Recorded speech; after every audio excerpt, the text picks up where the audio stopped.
దేవా ఏమిటి నాకు నువ్వు కోట కుదిరిచింది నీళ్ళు ఆడలేదు. ఎంత మాట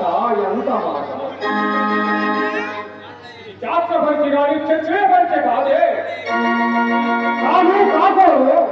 ఇది కూడా పరీక్షలేనువా నీకని భారద్వాజ జరగబెట్టి కుపుత్సాగరమైన నీ సంభవం పెట్టింది. మట్టి కొండలో పుట్టి తీరురా నీది ఏ పొలం ఇంత ఎలా నాతో చెప్పించినవయ్యా మా వంశానికి మూలపురుషులైన వశిష్ఠుడు దేవదేశం కూర్చుంది కాదా? అతడు పంచమ జాతి కన్యను హరుంగతి చెట్టుని ఆ చెట్టు చందాలలో పరాశరుడు ఆ పరాశరు కన్యపడిన మధ్య గన్నుతో మా తాత యాసుడు ఆ యాసుడు విధవరాని పితాంకుడితో మా తండ్రి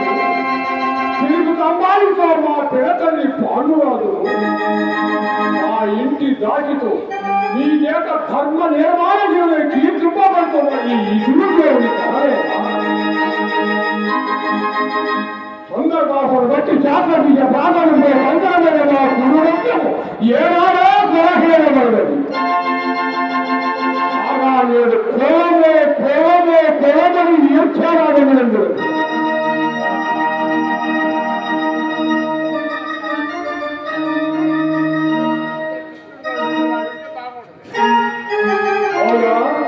ఈ రచనా సంస్కృతి ఏమీ కానీ ప్రకృతి సౌందర్యమున ధిక్కరించుతూ సార్వభౌమైన నా మానసమున సైతం ఆకర్షించుకున్నదే.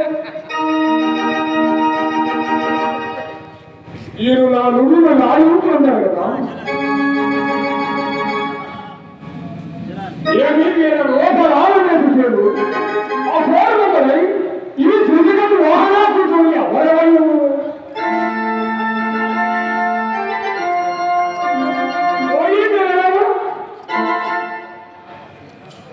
ఇదేమీ ప్రతి వచ్చింది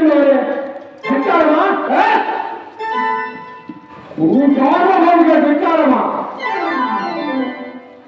పోయి మీరెవరో ఇంతటి గతము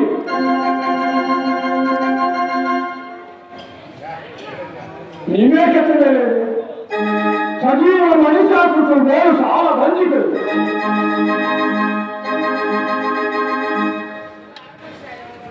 ఏ విచిత్ర కల్పన మళ్ళీ లోపల కళా కౌశల్యమా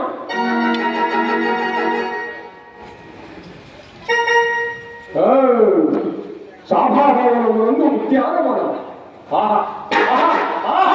ఎంత నవీనాలు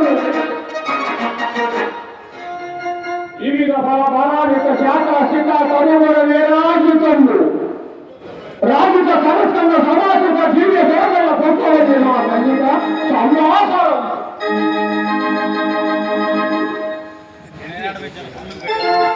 వాసుల పుష్ప గుచ్చ భవనల మగున నాస్వార్థనాథ సభ్రమజ్జరమ కోమల జాంగ ఏమరు